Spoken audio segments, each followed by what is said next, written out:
రెండు సెల్ ఫోన్లను స్వాధీనం చేసుకున్నారు. ప్రధాన నిందితుడైన కాసిం పరారీలో ఉన్నట్లు పోలీసులు తెలిపారు. నకిలీ జాయినింగ్ ఆర్డర్స్ కాపీలతో నిందితులు బాధితులను బురిడి కొట్టించారు. ఇక 9 మంది బాధితుల నుంచి సుమారు దాదాపుగా 45 లక్షల రూపాయలు వసూలు చేశారు. 1 టౌన్ పోలీస్ స్టేషన్లలో డీఎస్పీ రాజశేఖర్ రాజు వివరాలను వెల్లడించారు. ఇక ఉద్యోగాల పేరిట మోసాలకు పాల్పడితే కఠిన చర్యలు తప్పవంటూ డీఎస్పీ నిందితులకు హెచ్చరించారు.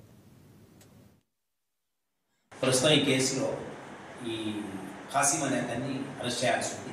కాసిం అరెస్ట్ అయిన తర్వాత ఇంకా వీళ్ళు ఇలా చాలా చేశారని మాకు కష్టమైనటువంటి అనుమానం ఉంది. దీంట్లో కాసిం అరెస్ట్ అయిన తర్వాత టోటల్ పిక్చర్లో వస్తుంది. ఏ సంస్థలో వాడు ఏఎన్ఎం కాంట్రాక్ట్ జాబ్లు, ధోబీఘాటు, జడ్పీహెచ్ఎస్ కాంట్రాక్ట్ బేసిక్ అటెండ్. ఇంకటి దీంట్లో ఇంకొక ప్రాక్టీస్ ఏంటంటే వీళ్ళు కొంతమందిని కొన్ని సంస్థలకు పంపించి అక్కడ టెంపరీగా ఉంచి వీళ్ళ అకౌంట్లో వచ్చే వాళ్ళకి డబ్బులు ట్రాన్స్ఫర్ చేస్తే కొంతమందికి అనుమానం వచ్చింది, నాకు ట్రెజరీ నుంచి రావాలి కదా, ఇక్కడి నుంచి అనిపిస్తున్నారని వాడి తర్వాత నిఫర్ అయితే వాళ్ళని కూడా వీళ్ళు చీట్ చేయడం జరిగింది. దానికి సంబంధించి డిపార్ట్మెంట్లో ఉన్నతాధికారులు పెట్టినట్టుగా సంతకం పెట్టి వీళ్ళు ఒక అపాయింట్మెంట్ ఆర్డర్ ఇవ్వడం కూడా జరిగింది. దారుణం ఏంటంటే అపాయింట్మెంట్ ఆర్డర్లో ఆదిలాబాద్లో పోస్టింగ్ అని ఆదిలాబాద్ వెళ్ళమని పంపిస్తే వ్యక్తి ఆదిలాబాద్ వరకు వెళ్ళి తిరిగి రావడం కూడా జరిగింది. దాంట్లో ఆ సమాచారం మీదే మేము దీన్ని ఈ కేసు మేము ఛాలెంజ్ తీసుకొని ఇదంతా డిటెక్ట్ చేయడం జరిగింది. రికవరీ ఏజెంట్ వీళ్ళు చూపెడతాను ఉద్యోగాలు, ఈ ఉద్యోగాలు ఇస్తానని చెప్పి 1 lakh నుంచి 3 lakhs, 5 lakhs, 6 lakhs వరకు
మునుగోడు ఎమ్మెల్యే కోమటిరెడ్డి